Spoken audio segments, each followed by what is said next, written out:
जय श्री कृष्णा। राधे राधे। आज आप लोग सुनेंगे एकादशी व्रत की कथा, वैशाख मास के कृष्ण पक्ष एकादशी की कथा। भगवान श्री कृष्ण ने कहा, हे राजेश्वर, वैशाख मास के कृष्ण पक्ष की एकादशी को वरुथनी एकादशी के नाम से जाना जाता है। यह सौभाग्य देने वाली, सह पापों को नष्ट करने वाली तथा अंत में मोक्ष देने वाली है। इसकी महात्म्य कथा आपसे कहता हूँ। प्राचीन काल में नर्मदा नदी के तट पर मदहंता नामक राजा राज्य करते थे। वह अत्यंत दानशील तथा तपस्वी थे। एक दिन जब वह जंगल में तपस्या कर रहे थे, तभी न जाने कहाँ से एक जंगली भालू आया और राजा का पैर चबाने लगा। राजा पूर्वतः अपनी तपस्या में लीन रहे। कुछ देर बाद पैर चबाते चबाते भालू राजा को घसीटकर पास के जंगल में ले गया। राजा बहुत घबराया, मगर तापस धर्म अनुकूल उसने क्रोध और हिंसा ना करके भगवान विष्णु से प्रार्थना की। करुण भाव से भगवान विष्णु को पुकारा। उसकी पुकार सुनकर भगवान श्री हरि विष्णु प्रकट हुए और उन्होंने चक्र से भालू को मार डाला। राजा का पैर भालू पहले ही खा चुका था। इससे राजा बहुत ही शोकाकुल हुए। उन्हें दुखी देखकर भगवान विष्णु बोले, हे वत्स, शोक मत करो। तुम मथुरा जाओ और वरुथनी एकादशी का व्रत रखकर मेरी वराह अवतार मूर्ति की पूजा करो। वराह अवतार मूर्ति की पूजा करो। उसके प्रभाव से पुनः सुदृढ़ अंगों वाले हो जाओगे। इस भालू ने तुम्हें जो काटा है, यह तुम्हारे पूर्व जन्म का अपराध था। भगवान की आज्ञा मानकर राजा मदहंता ने मथुरा जाकर श्रद्धापूर्वक वरुथनी एकादशी का व्रत किया। इसके प्रभाव से राजा शीघ्र ही पुनः सुंदर और संपूर्ण अंगों वाला हो गया। इसी एकादशी के प्रभाव से राजा मदहंता स्वर्ग गए थे। जो भी व्यक्ति भय से पीड़ित है, उसे वरुथनी एकादशी का व्रत रखकर भगवान विष्णु का स्मरण करना चाहिए।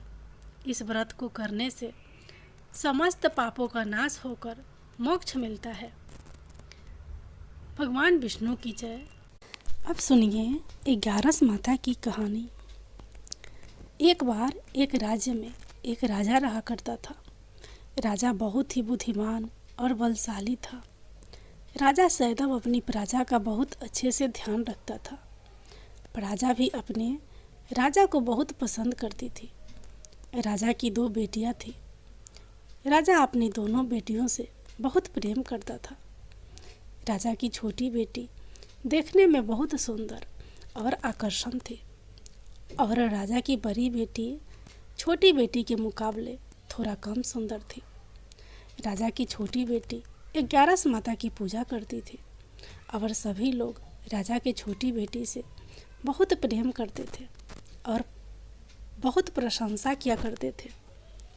राजा भी अपनी छोटी बेटी को बड़ी बेटी से अधिक प्रेम करता था, जिस कारण राजा की बड़ी बेटी को अपनी छोटी बहन से बहुत नफरत होने लगी थी। राजा की दोनों बेटियां जब बड़ी हो गई, तब एक पड़ोस राज्य में रहने वाला राजकुमार राजा की बड़ी बेटी के लिए रिश्ता लेकर आया। लेकिन जैसे ही उस राजकुमार की नज़र राजा की छोटी बेटी पर पड़ी, तो वह राजकुमार राजा की छोटी बेटी पर आकर्षण हो गया और उससे पहली नज़र में प्रेम कर बैठा। उस राजकुमार ने राजा की बड़ी बेटी के साथ विवाह करने से मना कर दिया और उसने राजा से कहा कि मैं आपकी छोटी बेटी से विवाह करना चाहता हूँ। जिसके बाद राजा की बड़ी बेटी यह देखकर अपनी छोटी बहन से बहुत क्रोधित हो गई और राजा की बड़ी बेटी ने अपनी छोटी बहन को अपना सबसे बड़ा दुश्मन मान लिया।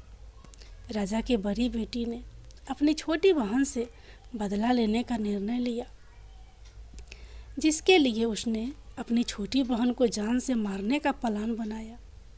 राजा की बड़ी बेटी ने अपनी छोटी बहन को मारने के लिए सबसे पहले एक लड्डू में जहर मिलाकर अपनी छोटी बहन को दे दिया और उसको लड्डू खाने के लिए कहा। लेकिन लड्डू खाने के बाद भी छोटी बहन को कुछ नहीं हुआ। बड़ी बहन यह देखकर बहुत आश्चर्यचकित हो गई, लेकिन बड़ी बहन ने हार नहीं मानी और उसने जब रात में छोटी बहन अपने कमरे में सो रही थी तब एक मटके में सांप रखकर उसके कमरे में छोड़ दिया। लेकिन सांप भी छोटी बहन का कुछ नहीं कर पाया, जिसके बाद बड़ी बहन ने अपनी छोटी बहन से कहा कि चलो हम लोग कुएं से पानी भर कर लाते हैं, जिसके लिए वह अपनी छोटी बहन को पानी भरने के बहाने कुएं के पास ले गई और उसने अपनी छोटी बहन को कुएं में धक्का दे दिया।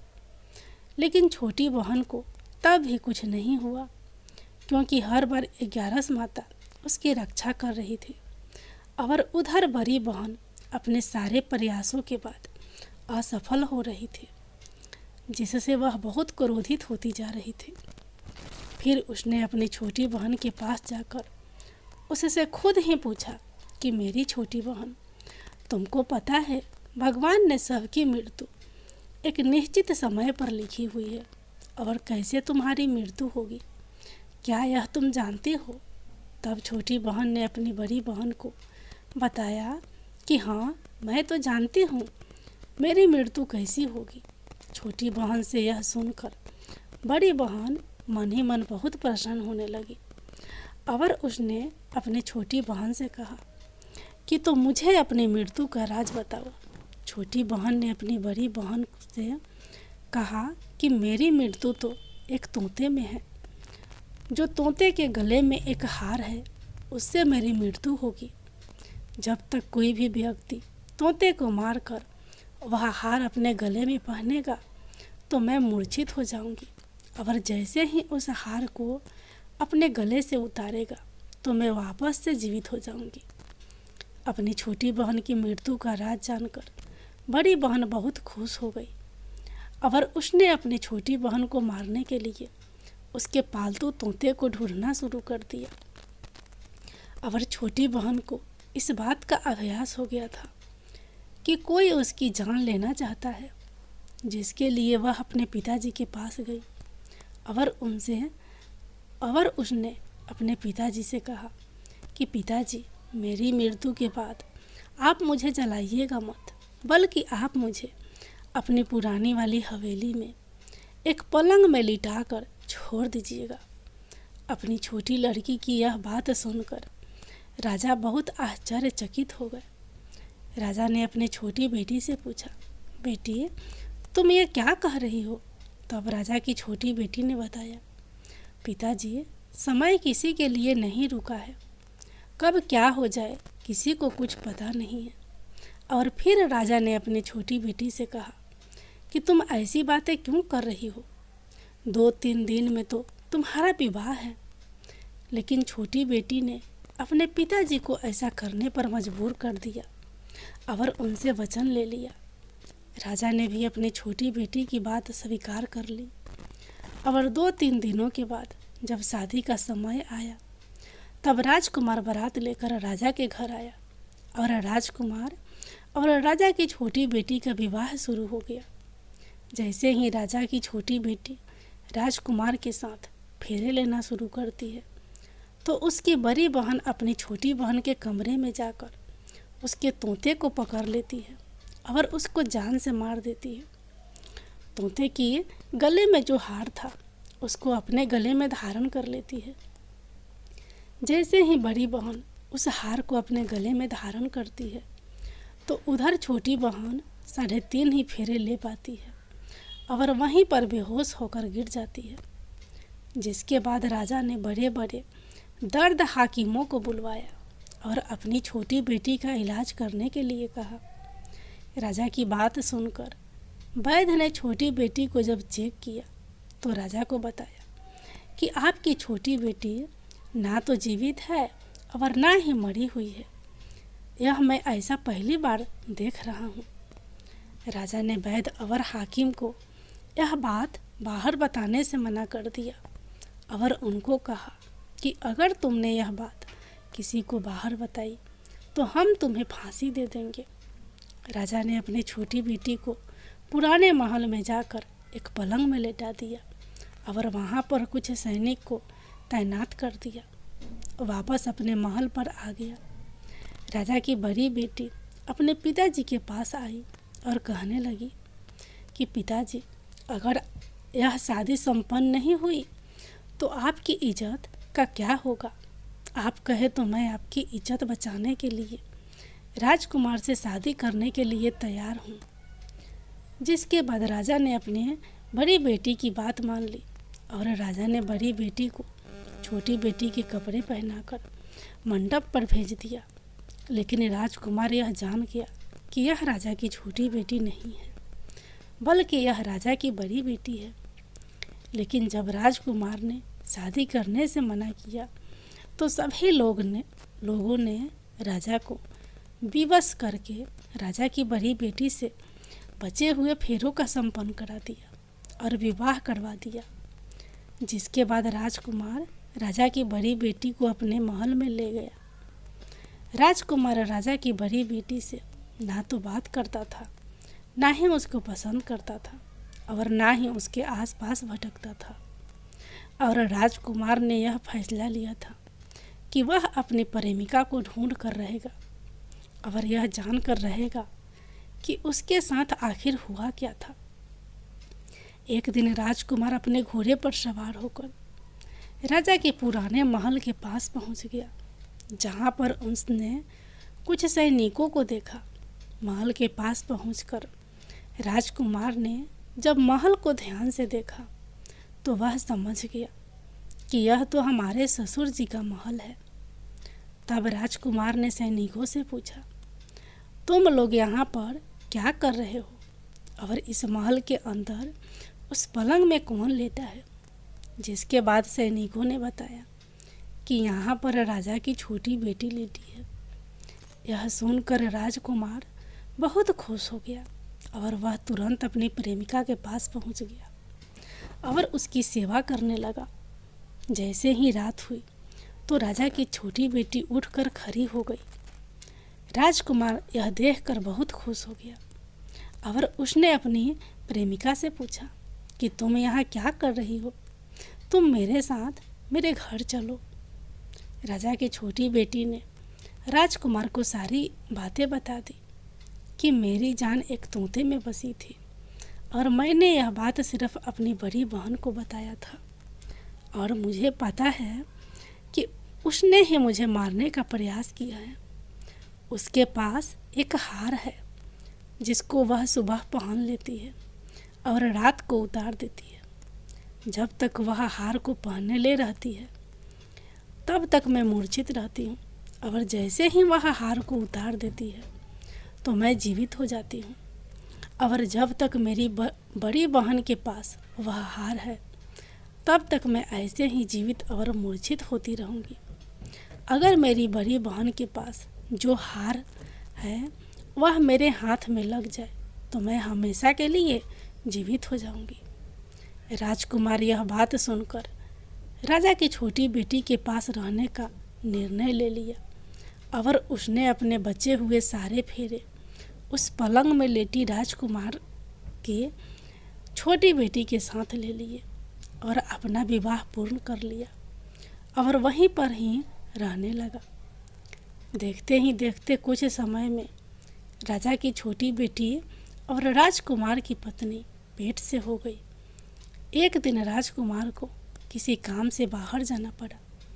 तब छोटी बेटी के पेट में बहुत तेज से दर्द होने लगा। जिसके बाद उसने 11 माता का आह्वान किया।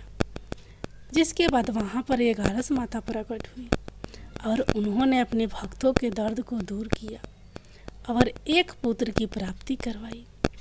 और वहीं पर अचानक से राजकुमार भी आ गया। राजकुमार ने 11 माता को देखा तो वह आश्चर्यचकित हो गया और उसने तुरंत माता को प्रणाम किया। और 11 माता ने राजकुमार से कहा कि जब तुम्हारा पुत्र 5 वर्ष का हो जाए तो तुम अपनी पत्नी का हार लाकर इसके गले में डाल देना। देखते ही देखते राजकुमार और राजा की छोटी बेटी का पुत्र 5 वर्ष का हो जाता है। तो राजकुमार अपने बेटे से कहता है कि बेटा, मैं कुछ काम से बाहर जा रहा हूँ, तुम अपनी माता का ध्यान रखना। और वहाँ से चला जाता है। राजा को बाहर निकलता देख बड़ी बहन के सैनिक देख लेते हैं और बड़ी बहन को जाकर सारी बातें बता देते हैं, जिसके बाद बड़ी बहन अपनी छोटी बहन के पुत्र को वहाँ से उठवा लेती है और उसको मरवा देती है। छोटी बेटी के पुत्र के 2 टुकड़े करवा देती है। पहला टुकड़ा चक्की के पास छुपा देती है और दूसरा टुकड़ा अपने पलंग के नीचे रख लेती है। अब 11 माता भिखारी का रूप लेकर आती हैं। एक भिखारी का रूप रखकर बड़ी बहन के पास चली जाती हैं, जिसके बाद वहाँ पर भिक्षा मांगने लगती है। बड़ी बहन अपने नौकरों से कहती है कि जाकर भिक्षा दे दो, लेकिन जैसे ही नौकर 11 माता को भिक्षा देने के लिए आते हैं तो माता उन्हें मना कर देती है और कहते हैं कि मैं तुम्हारी महारानी से ही भिक्षा लूँगी। जिसके बाद बड़ी बहन स्वयं ही भिक्षा देने के लिए माता के पास आती है। तब माता एक बिल्ली का रूप लेकर उसके कमरे में चली जाती है और वहाँ पर छोटी बेटी के पुत्र के 2 टुकड़े को आपस में जोड़ देती है और उसे जीवित कर देती है। उसे वहाँ से ले जाती है। राजकुमार अपने बेटे को लेकर अपनी पत्नी के पास जाता है और उसे कहता है कि तुम इसका ध्यान रखना। अगर तुम इस बच्चे को अच्छे से ध्यान रखोगी तो मैं तुमसे बात करूँगा। एक दिन राजकुमार अपने बच्चे से कहता है कि तुम मम्मी से उनके गले का हार मांग लो। जिसके बाद राजकुमार का लड़का अपनी मम्मी के पास जाता है और कहता है कि मम्मी, मुझे तुम्हारा हार चाहिए जो तुमने गले में पहन रखा है। यह सुनकर पहले तो बड़ी बहन बहुत क्रोधित होती है, पर उसको यह याद आता है कि राजकुमार ने कहा था कि अगर मैं इस बच्चे का ध्यान अच्छे से रखूंगी तो वह मुझसे बात करेंगे, जिसके कारण वह हार को उस बच्चे को दे देती है और वह तुरंत हार को ले जाकर अपने पिताजी को दे देता है। और तभी राजकुमार अपने बेटे को लेकर वहाँ से जाने लगता है और अपनी पत्नी से कहता है कि तुम हमारे लिए खाना बना कर रखना, मैं शाम को आकर तुम्हारे साथ खाना खाऊंगा। और वह अपने बेटे को लेकर वहाँ से चला जाता है।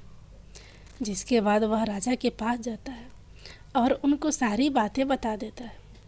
राजा अपनी बड़ी बेटी की यह करतूत सुनकर बहुत क्रोधित होते हैं और अपनी परवरिश पर ही दोष देने लगते हैं और राजकुमार को अपनी छोटी बेटी के साथ रहने के लिए आदेश दे देते हैं।